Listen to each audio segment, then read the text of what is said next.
Welcome to our final Forage Forum Friday session. I'm Alicia Rogers, the Ag and Natural Resource Educator with Purdue Extension up in DeKalb County, joining you all from snowy Northeast Indiana again this Friday. We've got a lovely about 6.5 inches of heavy wet snow again today, but that's okay. We need the moisture. So today, we have with us Dr. Keith Johnson, the Purdue Extension-Forage Specialist, and Mr. Mark Kepler, the Ag and Natural Resource Educator over in Fulton County.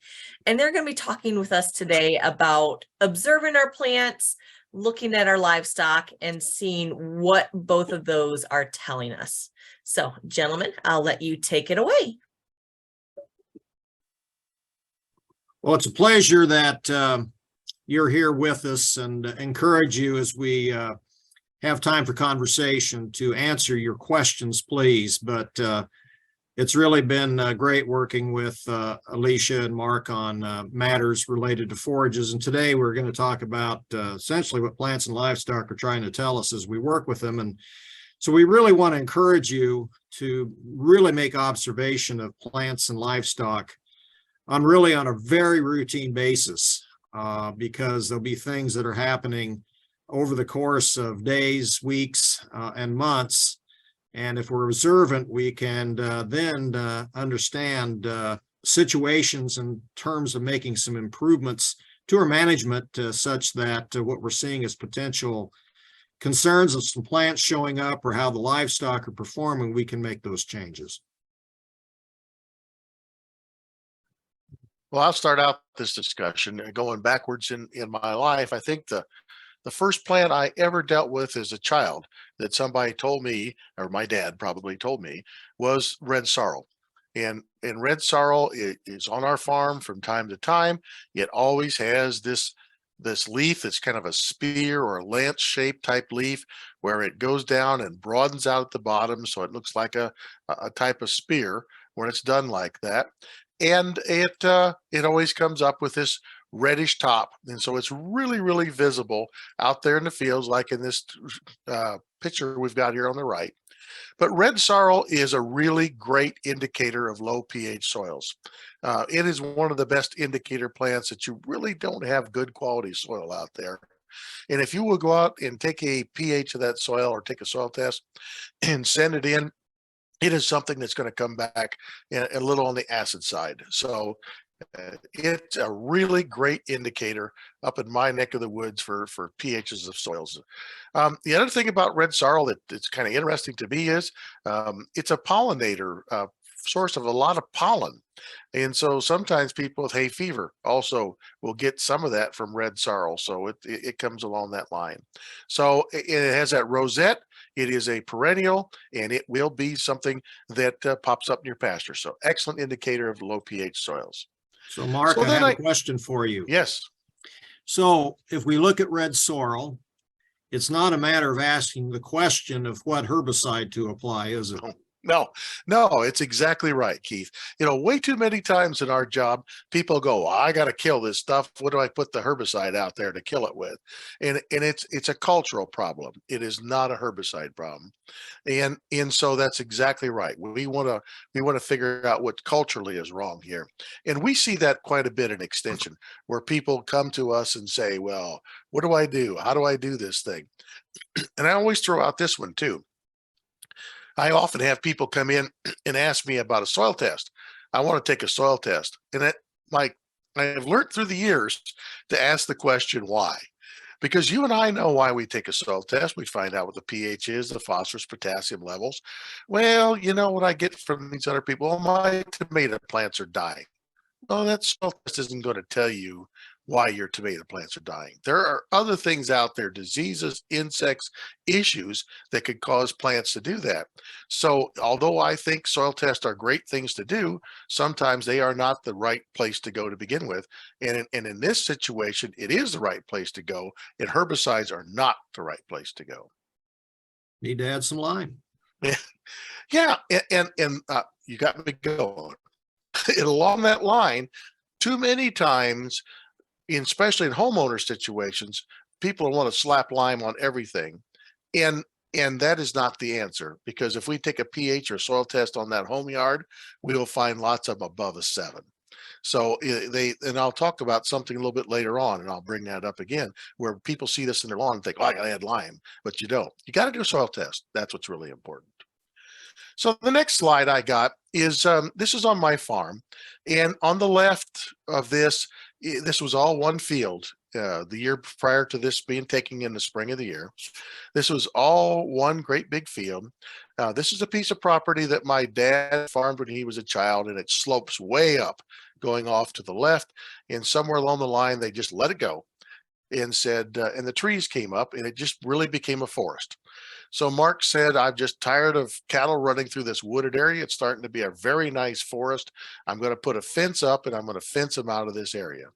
So I put this little high tensile fence with a plastic wire across the top to be visible.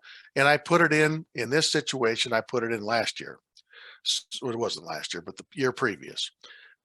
And this is what it looked like the next spring. On the right, this is continuously grazed. This is right before my cattle go into the rotational pastures. And so this is the field that they're in before they go into that. So this field is constantly ate to the ground all the time. And it comes up with nice little tender shoots. And that's what the cattle love the best. And they eat it right down to the ground. And so on the left, this was left go for a full year and never was consumed. This is the difference. In the spring of the year, no cattle have been on this whatsoever so far this year. That's the difference between a year's rest and not a year's rest in this situation. And I would like to point out the dandelions. The dandelions are such an indicator to me on pastures of I did something wrong. And if I went into my rotations, I had 4 different rotations that I ran my cattle through. Rotation number 3 had a really tremendous dandelion issue. And at some point, I ate that down too close to the ground for too long a period of time, and I damaged the growth potential of my pasture. And so the dandelions popped up through there. It was only in the 3rd one. It wasn't in 1, 2, and 4.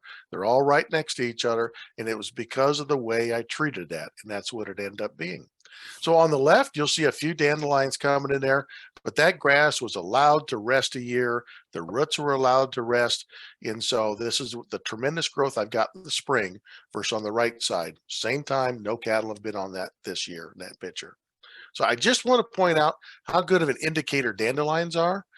They're telling you that you're really not doing a good, proper rotation. You need to be pulling animals off that pasture if you've got a lot of dandelions. Red clover. Red clover is northern Indiana. It is red clover territory. And again, I grew up on a farm that we utilize red clover. Red clover is in our rotation. After wheat, we would always have red clover. It could be frost seeded on in late February in our area on top of that wheat.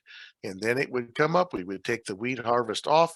Red clover would come on after that. We could then go ahead and bale one cutting off of that year and get a couple cuttings the next year. And that was it for red clover. And it's really an excellent plant. It's totally a northern Indiana plant. So it's easy to start, and it can frost seed it like I talk about it. It's got a 2-year life, and I got the plus. They've got varieties now out that can last for a couple years longer and then do it a little bit better. But that's a little bit about it. So a little bit of farm history. Laying at my farm right now is a thing called a clover seed buncher. So in the past, what they would do is they run that sickle bar mower, and in the back was that clover seed buncher, and it would put them over in a windrow so that we could go along later on, pick that windrow up and harvest that, and then take that and get the seed. So a lot of farmers would have at those times red clover seed, and they would sell red clover seed in our area because it would go to seed. So I do have one of these clover seed bunchers, just the it's laying outside because I haven't got a place to put it, but it is on my farm. And I bring that up because red clover has just been a big part of our farm and our history. So something about red clover, they can grow on somewhat poorly drained soils. In other words, they can take it a little wetter than alfalfa. They grow better in wet alfalfa. So if I've got a really wet area, and my alfalfa isn't growing, that indicates to me that maybe it's just too wet for the alfalfa, but that red clover can come in there and do well in that area. It also handles a little bit of shade somewhat better, so we shouldn't be dealing with too much shade, but it's out there. And if my soils are acid, it will grow in those soils better than alfalfa. But if my soils are really acid and they have a low pH on them, then I'll have issues with it. And I always remember frost seeding this into a wheat field, and the year after it was frost seeded, there may be spots up there in that field where there was no red clover growing. And those spots would have been a low pH spot that needed to have some lime put on it in this situation. So that's red clover. And I think it can indicate a lot of things to me. One of the things it really does indicate to me that I find very interesting is it is a very good northern Indiana crop. Now, Keith, you can help me on this one. So I go out to South Dakota. So that picture behind me back there is my wife's family's ranch in South Dakota. And I go out in that area and you don't see red clover out in there. In fact, one time I was living in Minnesota and my father-in-law came over and he asked me what that weed was out in that lawn. And I said, well, that's clover. He said, oh, that ain't clover. That's not clover. Well, it was red clover, and red clover can be a weed in your lawn.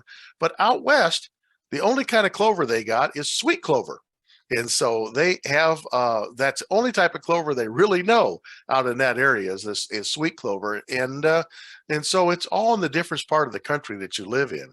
So I don't know why red clover, maybe it's too cold up there. It doesn't take in that area, but I'll talk a little bit about more of that kind of thing later on. Nebraska, they have it in Nebraska, Keith? Red clover? Yeah, eastern part of the state they would, and I think you kind of hit on the thing that it is a winter hardiness issue with the sweet clover. Now, I will tell you though that there are many states that consider sweet clover to be an invasive species now because it got too aggressive with the native plants in the range out in the Great Plains. And that sweet clover, you give the right year.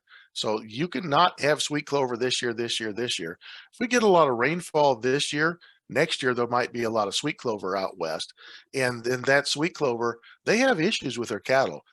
They have some fertility issues because there's just too much sweet clover out there growing in that area.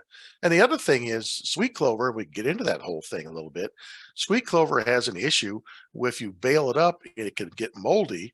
And in that molding process, it produces cumarol, which is a blood thinner. And so you have to watch it as a hay crop. Okay. And so sweet clover to me in Indiana is kind of invasive too. I see it in different spots and different places where I really don't want to have it at. Yeah, that's sweet clover. A comment in my career, the only time that I've heard of the blood thinning thing was people were working cattle through a chute. Next day, they had the blood pockets on where the chute was catching them for their vaccination program, and it went back to the feed source, and a little bit of moldy sweet clover was in that feed they were feeding. Yeah. I used to work for a feed company up in Minnesota. And that feed company up in Minnesota would sell vitamin K. And there were some veterinarians out in North Dakota that would buy vitamin K to go through those processes they would have. So another one that we have around here is reed canary grass.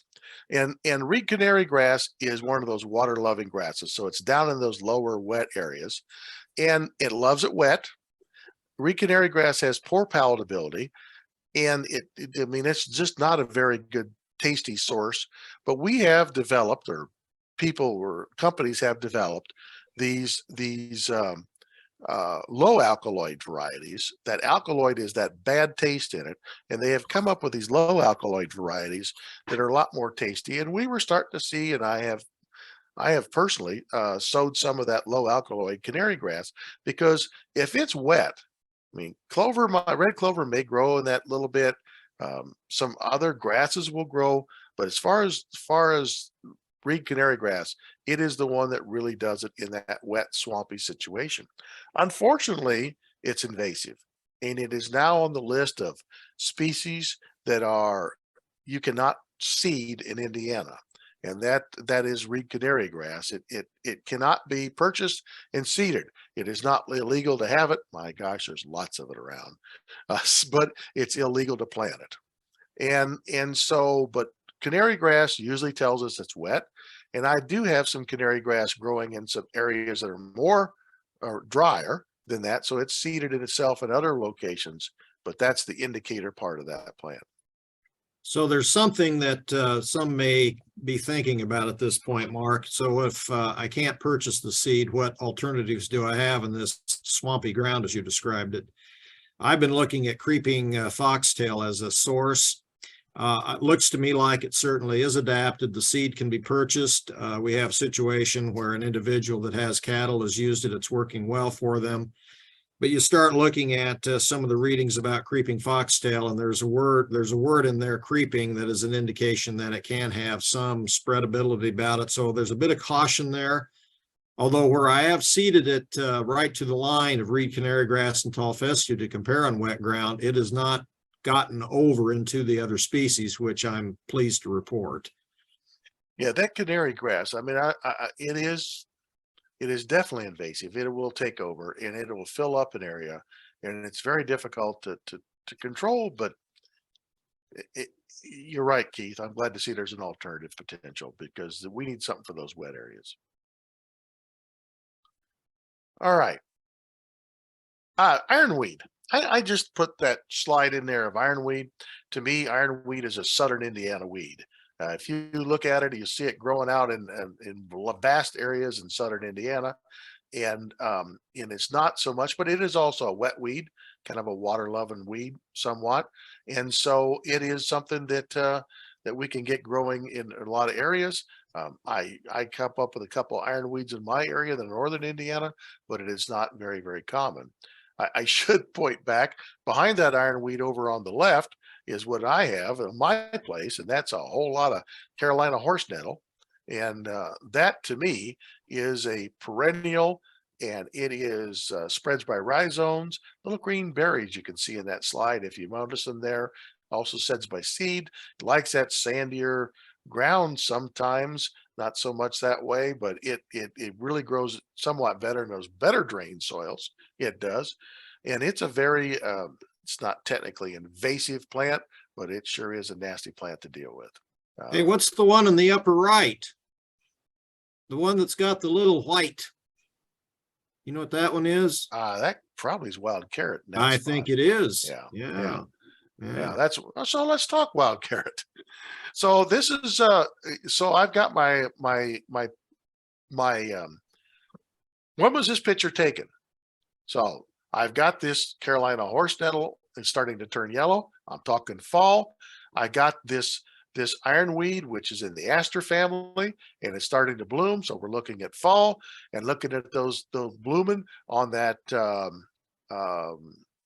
wild carrot. We're that time of year. And I bring this out because sometimes people confuse wild carrot with the nasty that's out there, and that is the poison hemlock. And poison hemlock by this time of year is done gone. And it's turned into seeded itself, and the stalk is dead, and you won't even see it around this time of year. So that's wild carrot. It blooms a little later than poison hemlock, and it comes into our pastures, and it actually will bloom later as we cut it off or eat it off. It comes on and blooms even later. So yeah, Mark, I'd like to make a comment about wild carrot that I heard.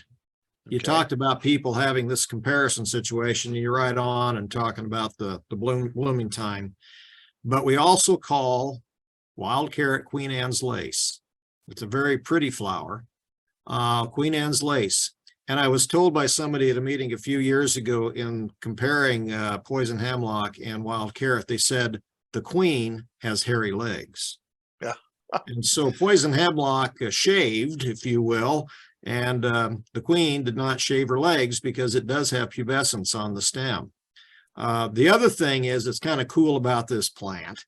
If you look at the flower arrangement, right smack dab of that wild carrot will be a dark purple flower sometimes. One of those little flowers will be there, and all the others will be white. So I like to say that the queen has a purple belly button. Well, I was always told that that purple spot there on that thing is where the queen pricked her finger Ah, and bled, and that's why it's Queen Anne's lace, because that's where she pricked her finger at. that's probably a better approach. Boy, I don't want to check that other one out or not. So this is a guy I'm getting to, I don't like. I don't like at all.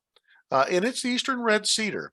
And if you go out in the west part of the country, and more so in Nebraska, where Keith is native to, Kansas this is is a horrible. this is a this is a plant that is native to the eastern part of the United States, and it is starting to move around. And I'm seeing it on my farm quite a bit, more and more and more. Farmers around here are seeing it more and more. If you drive US 31 that cuts Fulton County in half, you will see this all up and down that area coming up at that point. And it is a plant that, as far as I'm concerned, on a farm, it needs to be cut down. It needs to be taken out. And I start seeing more and more of this around my place. And it's really what it is. It's an indicator. When I talk about indicators, it's an indicator of lack of fire. And that's what's happened. You know, we always hear about prairie fires and big fire issues out west, but we don't have near the fires that they used to have out in that area. And so a good fire will take it out. And so we don't have field fires around here very often either. So there's a tree that is indicating of a couple things. One of the things is northern Indiana, or all of Indiana for that matter, is a deciduous hardwood forest. That's what we were. We did not, if you were a pioneer coming into this area in the 1830s, you did not find evergreen trees in this area. You found maples, things that would lose their leaves and fall to the ground in the fall of the year, not the evergreen type species.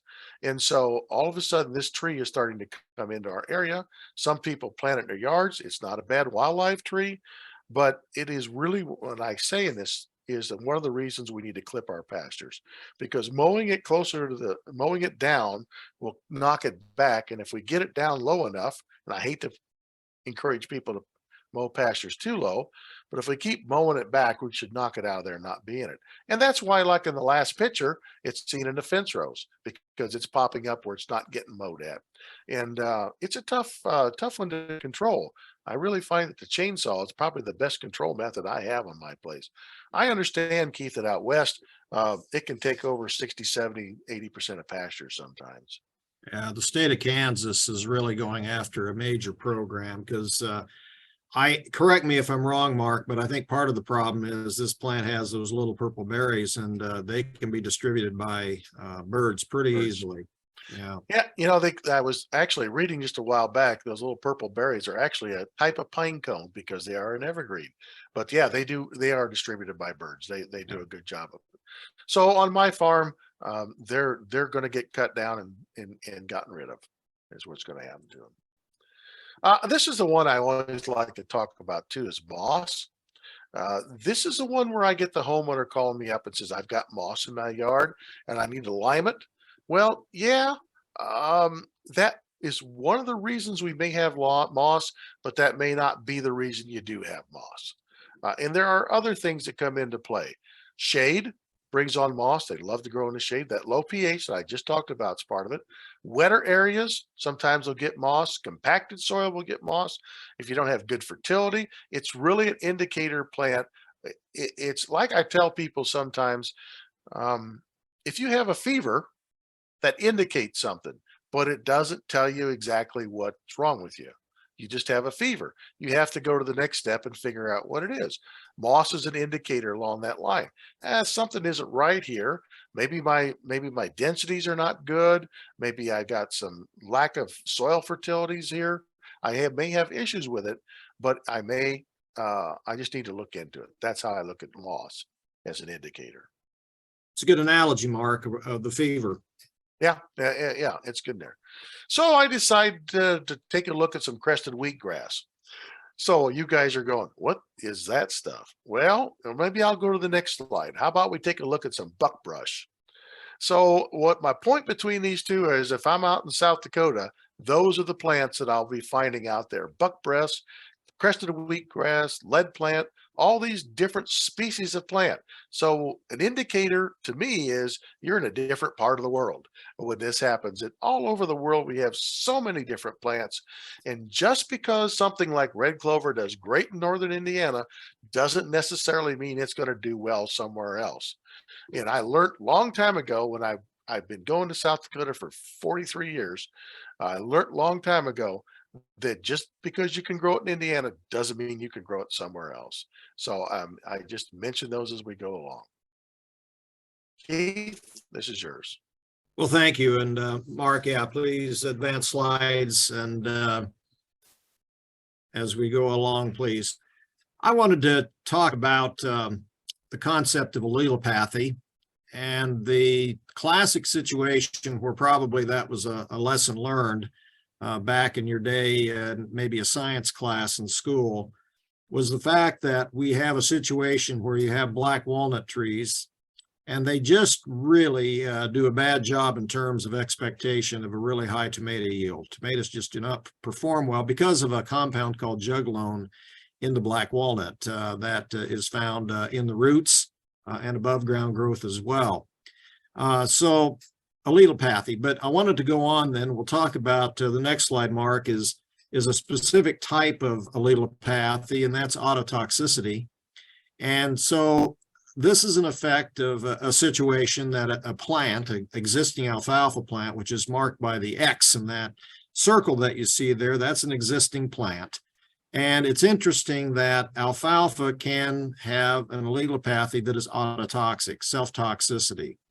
And so a plant in existence has a zone of influence of a 16-inch diameter or an 8-inch radius, if you will, around that existing plant in terms of the expectation, if we were to seed it, that the alfalfa seedlings would be poor doers and at some point may not even be there. So the idea of alfalfa is really good in a rotation situation anyway, but in a situation where people talk about the interseeding of alfalfa into alfalfa, it really comes back to what is the density of the existing stand. And if it's really thin, as an example, 1 plant per 5 square yards, well, the concept of autotoxicity is not a big deal. On the other hand, if you still have 1 plant per every 2 square feet, then the situation of this autotoxicity could be a concern if we're thinking about interseeding alfalfa into the stand. What many people can do, and Mark mentioned red clover, and I think it's the versatility of this crop. Interestingly, the allelopathy does not have an effect on red clover, and so people that would like to try to extend a stand of alfalfa that may be 30 to 50%, one can think about overseeding in the late winter time frame red clover and try to get an additional 2 years out of it. Okay, so that's autotoxicity. I'm going to talk about this one being an indication of low pH and or low phosphorus. And I used to think that this was a Southern Indiana concept, but we're seeing this from across the state now. This is an indicator species, broom sedge. And I still recall at a meeting when I first really learned about broom sedge in a pasture setting as a young person in my career, there was a farmer that kind of leaned over and said to me in a quiet voice, "We call this poverty weed." And so I think that's a good speak of itself. It really is a blue stem, but in terms of getting the goods, it certainly did not get the goods like little blue stem or big blue stem. Broom sedge shows up in those low pH and low phosphorus areas. And what I'm showing there on the left-hand side is a classical one that any of you that have had soils training have seen probably many times, but it's a pH range from 4, which is quite acid, to 1 that's strongly alkaline at pH of 10. The bars there is an indication of the availability of the different nutrients that are essential nutrients for plant growth. And you'll note in the most part where we grow really good growing forages that as we get into the 6 to the 7 range, the width of those bars is pretty wide, indicating that the nutrients are quite available there as compared to, let's take specifically a look at phosphorus, which is the second band that we see there from the top. You can see that when we start getting down into those situations where we're down at 5.7 or less, that we're really restricting the availability of phosphorus because they form compounds with them. In other words, they precipitate out with another compound and are less available. And then, of course, we can get a situation as well when we get to high alkalinity that we can find that we have similar situations with other compounds. Some are still available, some less are available. So that's broom sedge. And I encourage you to go out and take a look as you drive about and in your own fields to see if your patch is a broom sedge, low pH, possibly low phosphorus. Get a soil test. No herbicide needed there, Mark. We're talking about the possibility of lime and the possibility of phosphorus fertilizer, and slow but sure it should disappear. This is a picture that I took of a horse pasture in an early April day. The situation on this one is it looks like this every day of the year. This is a putting green, if you will, that horses are nibbling. Very lack of rotation occurs to give rest to this particular pasture. And so when we start looking at an overgrazed pasture, many times we'll find that the dominant species are Kentucky bluegrass and the low-growing, poor-yielding Dutch white clover. And what's happening here is that highly productive plants that may have been there, like orchard grass or timothy or red clover or alfalfa or bird's foot trefoil, or tall fescue, they essentially cannot take this type of grazing abuse because their meristems, which is all where the action is in terms of plant productivity, what happens is they get eaten, cannot come back. However, because the meristems are so close to the soil surface of Kentucky bluegrass and white clover, they can have the ability to at least persist, albeit very low productivity. So again, take a look, see if you see Kentucky bluegrass, Dutch white clover, but that's probably an indication that overgrazing has occurred. Next, please. So I'm going to get into some animal responses here and not just let plants be the sole initial indicator of problems, but I'd like to talk about endophyte infected tall fescue. On the left-hand side is a picture of a tall fescue plant individually. A good stand would be a sod of that. So we'd have a very productive stand of tall fescue.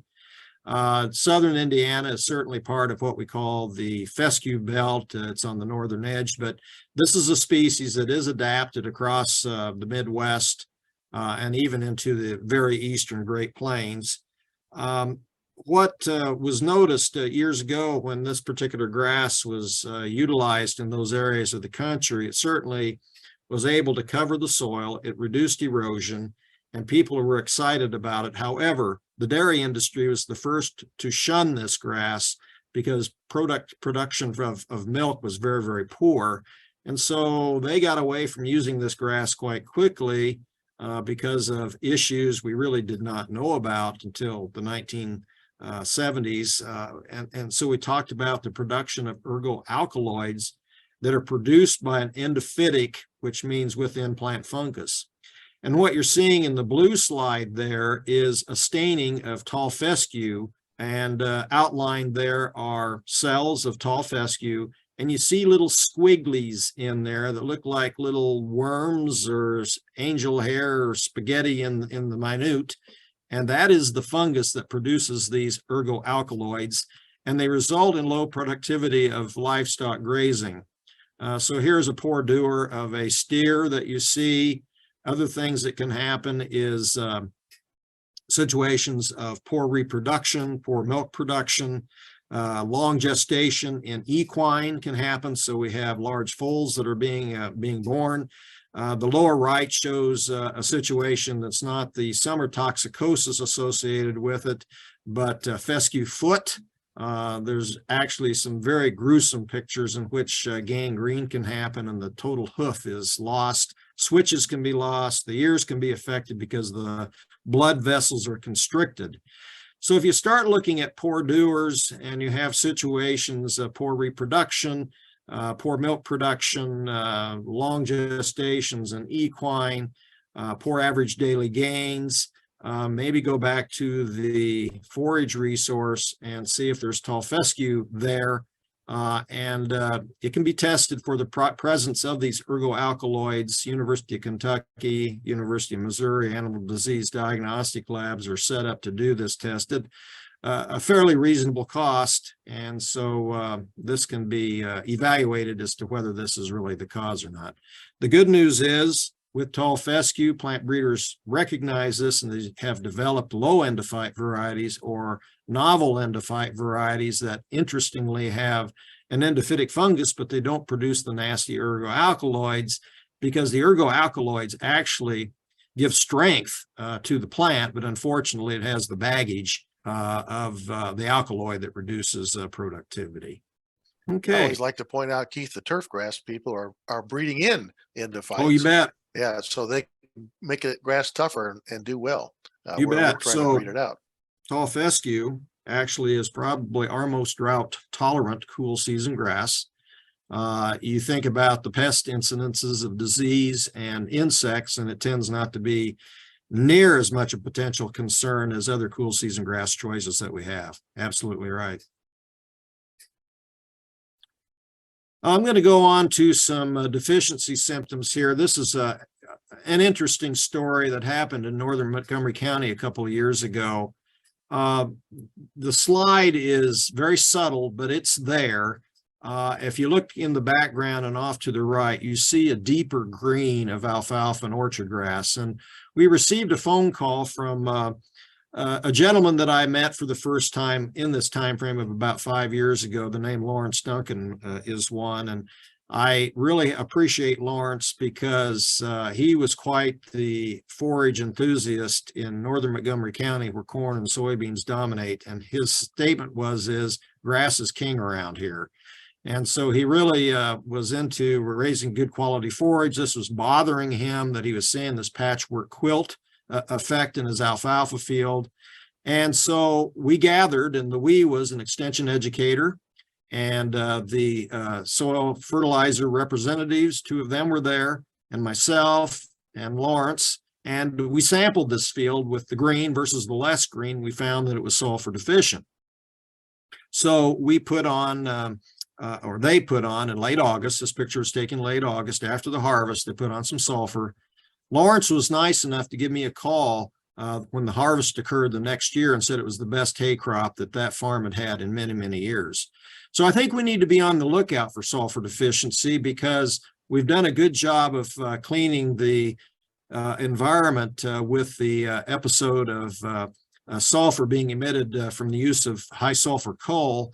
And years ago, before we were concerned about the environmental fallout, we were getting sulfur to be part of that fallout. So within the last decade, we've started seeing more sulfur deficiency. And I think it's been reported very well in corn and soybeans, and sulfur is being applied, but it's also occurring in forage crops as well. So be on the lookout for this yellowish cast. And I would prefer that you tissue test. I think it's more informative and probably more percentage-wise correct as compared to just a soil test, but coupled together, they can tell you whether you have that problem. I'm going to talk about other deficiencies. This is one that you see the outer edge of the leaflet. Those aren't freckles. They didn't get inherited in that plant. That's an indication of potassium deficiency on legumes. And in all plants, potassium acts as an antifreeze. It's dealing with the transfer of sugars across the cell membrane. And that's one of the issues or one of the reasons we like to, if potassium is needed, think about an application of that after the last growing harvest of the season, is to get a bit, if you will, antifreeze in quotes, into that plant to make sure that it's got better winter hardiness. So that's potassium deficiency. Be on the lookout for that, but that's what that indicates. The other one is phosphorus deficiency. And this picture that I have here actually was from some Purdue University research on a soil that was low in phosphorus. And you can just see the vitality and the robustness of the plant. The one on the left is sufficient. The one on the right is deficient. And phosphorus is important in energy transfer. So you think about in your days when you talked about, if you remember the Krebs cycle, respiration, ATP, ADP, and all of that. The P in that is phosphorus, which is important in terms of energy transfers, which is important for plant productivity. So it's still green. Typically, the plant that's deficient will actually may take on not only a stuntedness, but a bit of a deeper blue color in regards to it as compared to more of an emerald green kind of color where it's sufficient. Okay. Look at the next one. Okay, so let's do a on this one. Is it boron or potato leafhopper? This is one on the left that you see where people were actually applying a lot of boron, thinking they were controlling the problem, and it was related to the potato leafhopper because the symptoms can look pretty similar. And so how can you decide? Well, if you click once, Mark, we'll have something come up there, I think. On the boron deficiency, of which this picture is, we do a tissue test, okay? And if we click again, the one on the right, the potato leafhopper, can you give it a click, Mark? Whoop, wrong one, go back. Maybe it isn't going to show up. Or did it show up? There it is, it's there. SweetNet. So we use the SweetNet to think about the aspect of determining whether the pest, the potato leafhopper, is present or not. It literally is a sap-sucking insect. It's right now probably finding its way and has been in the southeastern United States over winter. Thankfully, this particular insect meets its maker every fall with cold temperatures here in the Midwest, but we get a reoccurrence of them coming in on the airstreams from the Gulf in the spring, and they start having a family, and the family starts sucking on the plant, which stunts it and gives this similar type of yellow top, although the classic is more of a yellow V-ing or a bronzing V that then ultimately can become confused with boron deficiency. So tissue test, SweetNet, pretty easy to actually go out in the field and take your hand many times and just see if those insects are there. That insect, you may think is about the size of a large cockroach with the picture I have, but it's just a little fella. It's about the size of a pencil lead, if you will. Okay. So this is a response, again, looking at the animal side of thing. This was a horrific thing that happened. And the woman that had this particular horse sent me pictures of it as it went through the worst of times and as it got over the worst of times. I saw pictures on a daily situation of its healing, and thankfully by about day 30, it was on the track of recovery. But this particular forage, Alsike clover, which again can grow in those wetter areas that Mark was talking about, does have the baggage, particularly with equine, horses, donkeys, mules, those sorts of critters, that we can see that there's some photosensitivity problems. We first may see it on the white skin areas of these animals, that there's sunburn, serious sunburn, and that in all, whether they're white, black combinations of all, I mean, you could be coal black, they're still not feeling well because it degenerates the liver. But again, if unthriftiness, particularly if you start seeing on the white skin portions of an animal, this sort of burning of the skin, the poor muzzle there, that really had to hurt. The causative agent could actually be within that Alsike clover plant. And you know, how do you identify it? It does not have pubescence like red clover. Some might say, well, it looks like it's white clover. It has a white flower. White clover has a horizontal stem called a stolon that's on the soil surface. Alsike clover strictly is a taproot.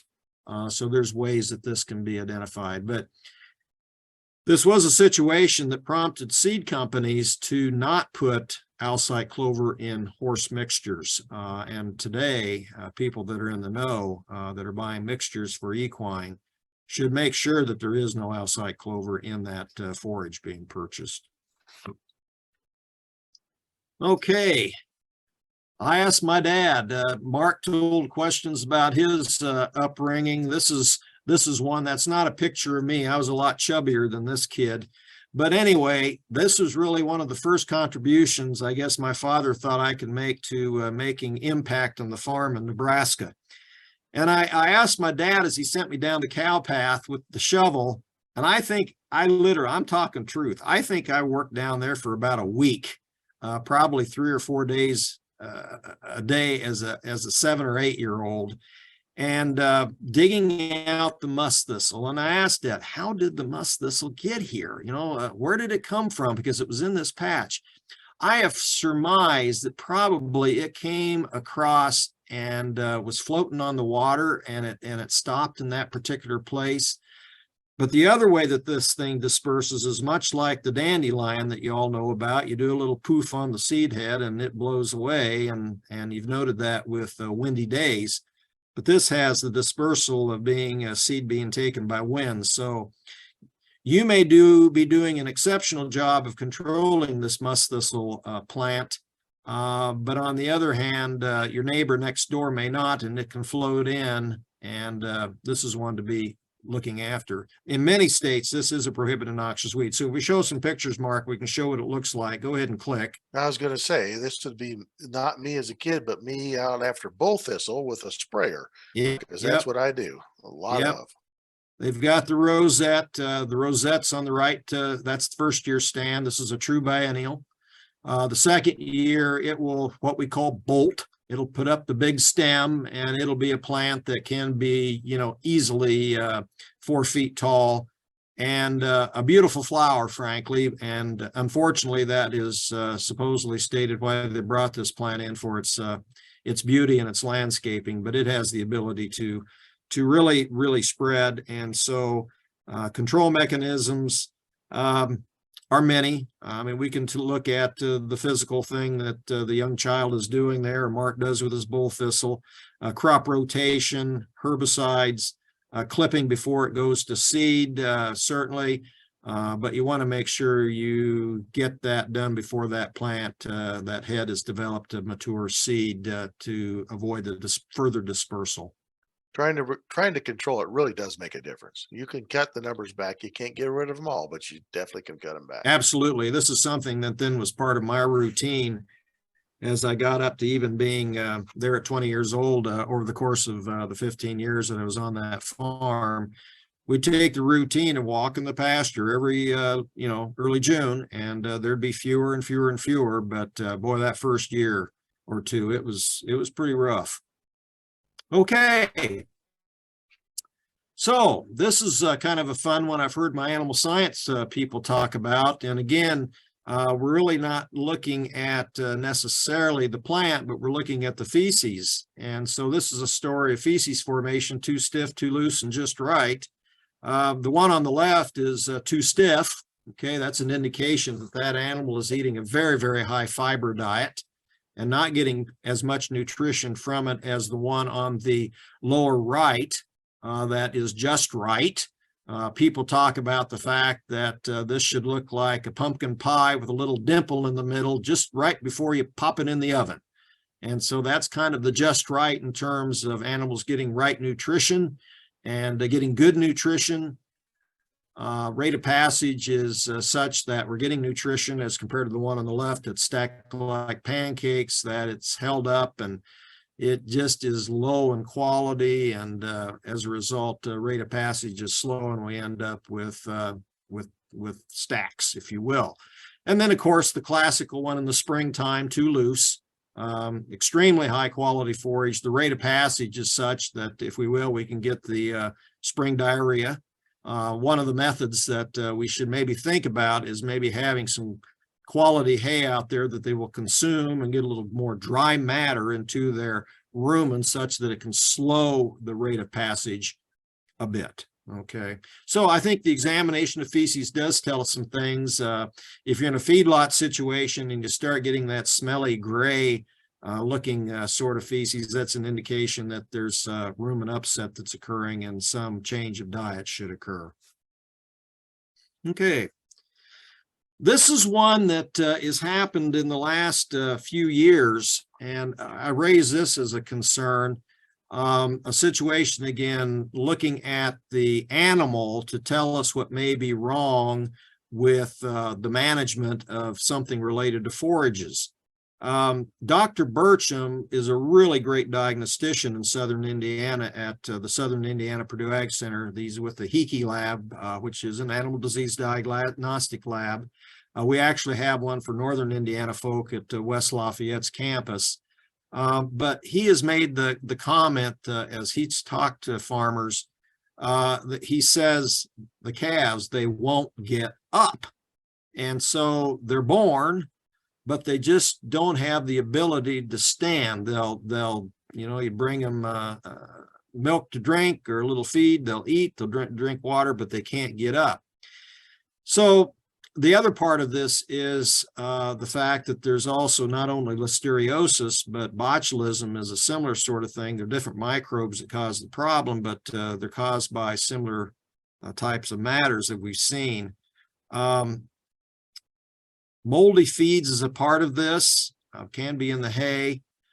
These are soil-borne organisms, so it's around us daily, it's around us.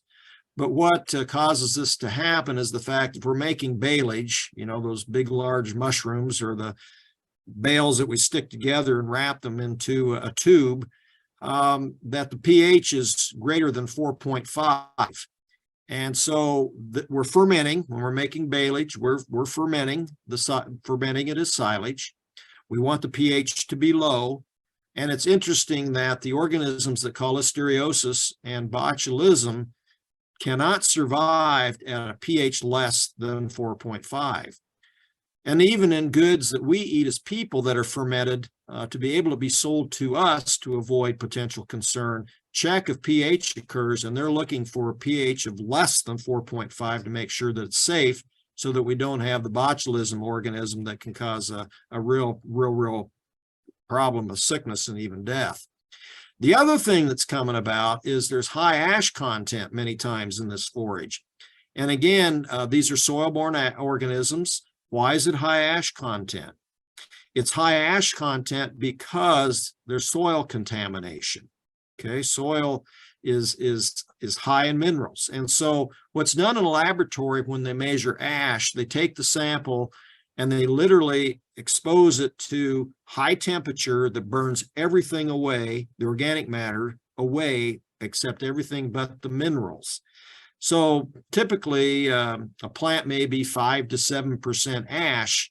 In one of the situations that I saw of a soil test, it was high as 21% ash. That sample had been, it'd been tetted so many times that it was getting ash content. Another situation with baleage, I'm surmising, is a situation that it was made in rainy times, or when it had been rainy. They were able to go to the field, but all of you have probably seen when a tractor gets into a field and it makes cleat marks with its tires, and then you can come along and use a rake or possibly a tedder, and that clod, if you will get into the windrow and then get into a bale. That will have extremely then high ash content as well. So we can do some tissue, or we can do some soil testing we can do some forage testing with a sample that will tell us whether the pH is correct. And I encourage you, if you're making baleage or traditional silage, to make sure you request a pH test, because typically on a baleage sample in particular, it will not routinely be done, but this will certainly help the situation of reducing the situation of loss of life of livestock. And again, the one that they're seeing is the fact that it seems like there's been some weak calves, and it's been traced back to listeriosis. So in conclusion, I think it's really, really important. I hope you've seen through Mark and I's discussion just to really be observant day to day as you go about looking at your pastures and your hay fields and your livestock. They'll tell us a lot too about forages that they may be consuming. And so this really needs to be an ongoing routine. So if you are observant, you can take a look like I did one morning as I had mowed my hayfield the day before. And as I came down over the hill to look at my hayfield the next day, I found this situation going on. There were 13 buzzards sitting on those posts around that hayfield. So my observation is either there's something dead out there because we know during this process of cutting hay, we can get young deer, we can get mice, we can get snakes, all those different things, or they were waiting on me. And I don't think they were waiting on me. So I think I got away from that one all right. But just an observation that was going on here. Okay, that's our final slide. So Alicia, I'll turn it back to you. All right. Thank you so much, both of you. So we do have a question in the chat from Dawn. It says sulfur as a deficiency. We need sulfur as a plant nutrient, correct? Or is it a high alkaline soil problem that is corrected by acidifying sulfur, which makes nutrients bioavailable? Right? I've run into this with ornamentals.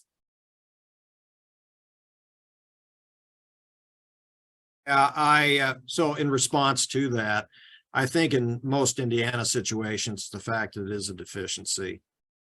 Certainly, we're going to find that the deficiency can occur at a pH that would be correct for growing the plants. You are correct in saying that if we look at alkalinity and we make the soil more acid by the application of sulfur, I think that's an approach to reduce the pH of the soil, is with some of these, particularly the elemental sulfur, to do that in terms of the reduction of pH. But I think in most situations that I've seen, the pH can be quite all right, even in that 6.5 zone, and we still can see sulfur deficiency. So we take a look, and there are different options of different fertilizers that are more than sulfur. You have certainly the elemental sulfur. I think one that's a real possibility too, in the right form, is a compound called gypsum.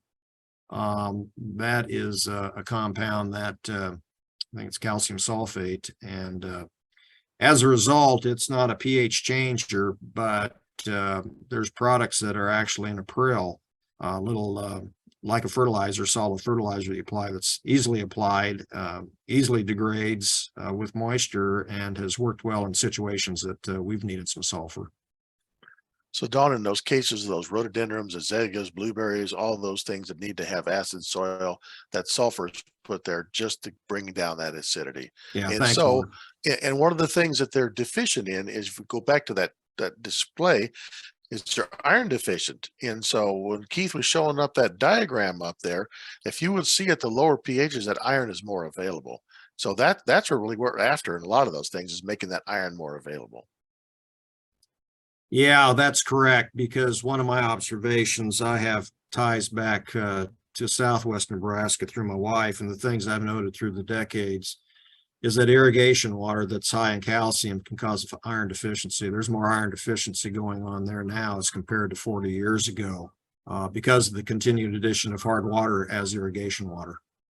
And that's what we see in the home lawn too, Keith. Sure. People are irrigating their lawn over and over and over, and that's why these soil pHs normally are above 7, because there's a lot of calcium in that lawn. And so they get this kind of lawn that looks a little bit light colored, and they put on iron sulfate. It's what you can put on your lawn, actually. And that iron and that sulfur both work to bring back the iron levels, and the sulfur levels bring it down. So they work to green up your lawn sometimes. So you'll see lawn fertilizers with iron sulfate in them now. All right. Dawn says thank you to both of you.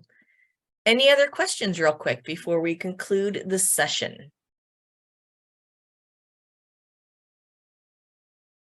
All right. And I popped up Don't be bashful. Yep, I popped up a quick poll, so if you wouldn't mind completing that, we would appreciate it.